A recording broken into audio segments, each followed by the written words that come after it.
Welcome to the Rim Break Rodeo. We hope this video helps.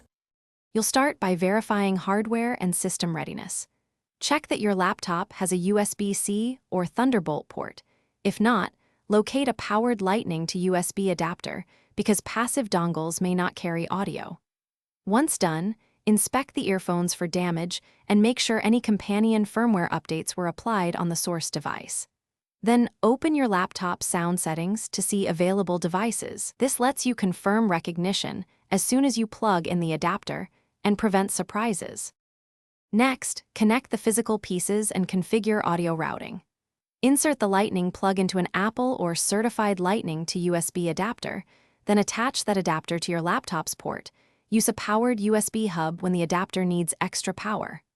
Once connected, switch to your laptop's sound control panel and choose the newly appeared device for both output and input if microphone use is required. After selecting it, play a short file to confirm audio and speak to test mic levels so you know both directions work. Finish by locking in your settings and verifying reliability. Set the Lightning device as the default output and input if needed, then adjust volumes and any equalizer to taste, saving a profile speed's future use. If you get no sound, try a different certified adapter, reboot the laptop, and update or reinstall USB/audio drivers. Also ensure microphone access isn't blocked by privacy settings.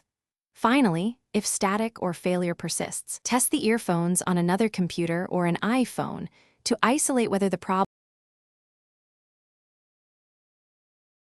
Thanks for watching. Consider subscribing if we helped you.